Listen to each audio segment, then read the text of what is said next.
Single anastomosis duodeno-ileostomy with sleeve gastrectomy SADI-S. Patient with obesity grade 6. General data. A 31 years old male patient. Diagnostic. Obesity grade 6. BMI 73.5. Personal background. High blood pressure. Fatty liver. Insulin resistance. Dyslipidemia. Obstructive sleep apnea syndrome. The sleeve gastrectomy is performed until the angle of his is identified, allowing for the identification of the gastroesophageal junction and the left pillar at the esophageal hiatus.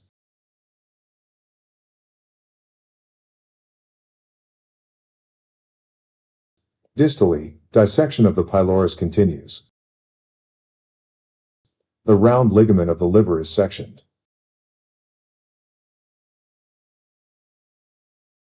Dissection of the first portion of the duodenum is performed, both on its anterior and posterior surfaces, 3 cm posterior to the pylorus.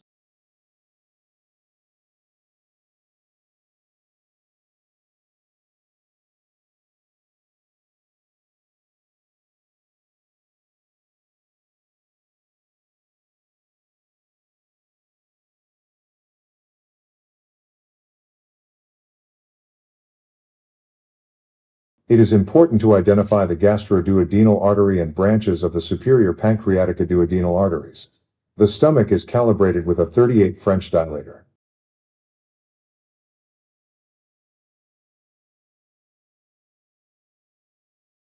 Gastric section is performed with a stapler using 5 purple cartridges of 60 cm.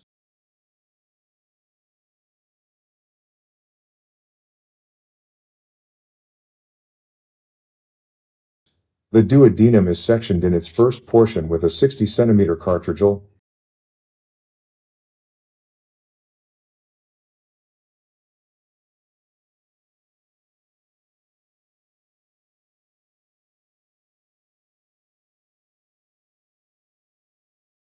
The cecum, ileocecal valve, and terminal ileum are located, from which 300 cm are counted proximally, which will be the total size of the common intestinal loop.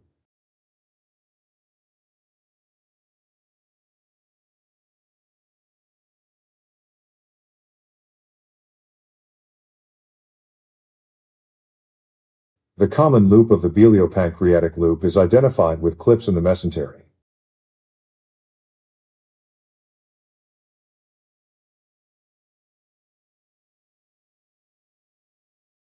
The duodeno-ileostomy is performed with a 45 cm beige cartridge and a continuous invaginating suture of proline.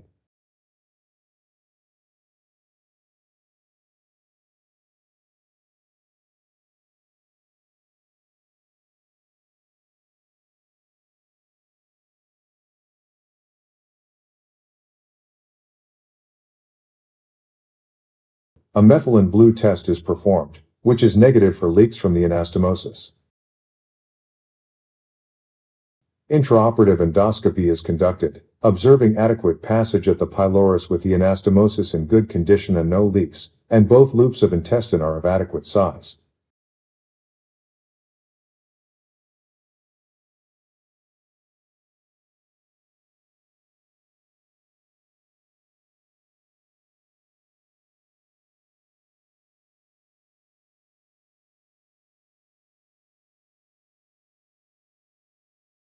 Patient with adequate evolution. Medical discharge 48 hours after hospital stay. Follow-up by a multidisciplinary team. Optimal clinical response and improvement of obesity complications after 6th month.